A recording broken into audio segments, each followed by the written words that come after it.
दोस्तों, आज की कहानी है बहू तुम्हें तो सिर्फ दाल और सूखी रोटी ही मिलेगी। दोस्तों, कहानी शुरू करने से पहले अगर आपने हमारे चैनल को सब्सक्राइब नहीं किया है तो सब्सक्राइब कर लीजिए ताकि आपके पास पहुंचे हर नया वीडियो। भाभी, आपका खाना इतना कहा। रूसी की ननद ने खाने की थाली टेबल पे रख दी। भूख से बेहाल रूसी की नजर जब थाली पे गई तो दिल रो उठा। सिर्फ 2 सूखी रोटी, 1 कटोरी दाल और चटनी जितनी सब्जी। आज 7वां दिन था। रूसी को माँ बने नॉर्मल डिलीवर थी तो 3 दिनों में छुट्टी मिल गई थी। घर पे आते ही अपने कमरे तक रूसी सिमट गई थी। घर के कामों का बहाना कर सासू माँ ने बच्चे की जिम्मेदारी भी रूसी पे डाल दी। जब से डिलीवर हुई थी एक समय भी भरपेट खाना रूसी ने नहीं खाया था। सास कहती ज्यादा ज्यादा खाओगी तो बच्चे का पेट दुखेगा। साय तक के लिए भी 9-10 बज जाते तब जाके साय मिलती। सूखी रोटी दाल में भिगो मुंह में रखते ही रूसी के आंखों से आंसू निकल गए। रूसी के पति रवि बाहर नौकरी करते थे। जब रूसी प्रेग्नेंट हुई तो बेहतर देखभाल के लिए रवि ने रूसी को अपने घर भेज दिया था, लेकिन यहाँ तो कभी भी भरपेट खाना रूसी को नसीब नहीं होता। बच्चा समय तो थोड़ा पहले हो गया था तो अचानक से रवि को भी छुट्टी नहीं मिली थी।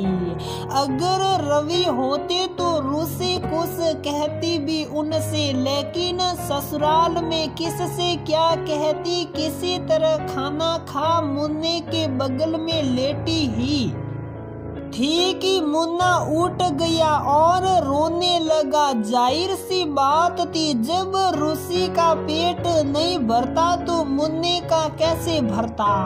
भूखा बच्चा रात दिन रोता और सास कहती कैसा रोंदू बच्चा है, बिल्कुल अपनी माँ पे गया है। रूसी की आत्मा रो देती। तभी रवि का फोन आ गया। खुश हो रवि ने कहा, हेलो रूसी, कल सुबह सुबह तुम्हारे सामने रहूंगा मैं अपने बेटे को देखने के लिए। दिल तरस गया। रवि के आने की खबर सुन रूसी बेहद खुश हो गई। अगले दिन रवि आ गए। सबसे मिल जब रवि कमरे में आए तो रूसी को देख हैरान रह गए। रूसी, ये क्या हालत बना रखी है। रंग इतना काला, आंखों के नीचे काले घेरे और इतनी कमजोर क्यों लग रही हो। मुन्ने को देखकर भी रवि दंग था। मुन्ना भी कमजोर लग रहा है। रवि को देख रूसी का इतने दिनों का बांधा सब्र टूट पड़ा और रवि के गले लग रूसी रोने लगी। क्या बात है बताओ। रूसी घबरा कर रवि ने पूछा। रूसी से सारी बातें जान रवि दंग रह गया। तुमने मुझे पहले क्यों नहीं बताया सब। और तुरंत रसोई में जा थाली सजा के ले आया और रूसी को खिलाने लगा। रवि को खाना निकालते देख रवि की माँ नाराज हो गई। ये क्या, इतना सारा खाना क्यों खिला रहा है बहू को। तो बहू ने आते ही कान भर दिए तुम्हारे लगता है। देख रवि, तेरी बीवी बहुत पेटू और सटोरी है। शायद जितना खिलाओ इसे, लेकिन इसका तो कभी पेट ही नहीं भरता। अपनी माँ की बातें सुन रवि अपने आपे से से बाहर हो गया। रूसी तुम खाना खाओ और माँ आप बाहर आइए मेरे साथ। माँ ये क्या हालत हो गई है रूसी की, इतनी कमजोर, और मुन्ना भी कितना कमजोर हुआ है। और आप रूसी को पेटू कह रही हैं, क्या सिर्फ 2 रोटी खाने वाली नई माँ सटोरी होती हैं? और क्या पेटू लोग इतने कमजोर होते हैं? नहीं माँ, रूसी पेटू नहीं है। भूख तो सबको लगती है, प्रेगनेंसी, और नई माँ को तो दुगनी खुराक देनी चाहिए, तभी तो स्वस्थ माँ और स्वस्थ बच्चा होगा। लेकिन अफसोस माँ, आपने कभी रूसी को भरपेट खाना दिया हो? तब तो पेट भरेगा ना उसका माँ। ये कैसी बातें कर रहा है? क्या हमने इसे खाना नहीं दिया? माँ दिया तो जरूर, लेकिन जरूरत से कम। अगर सही खुराक मिली होती तो ऐसी हालत नहीं होती दोनों की। जब मुन्ना पेट में था तब आप कहती ज्यादा खाने से बच्चा दबेगा, और अब डिलीवरी के बाद ज्यादा खाने से मुन्ने का पेट दुखेगा। कैसी हालत हो गई मेरी बच्चे और बीवी की। मैंने तो यहाँ रूसी को बेहतर देखभाल के लिए भेजा था, और आप एक नई माँ के स्वाभाविक भूख को पेटूपन कह रही हैं। आप तो खुद माँ हैं, कैसे भूल गई?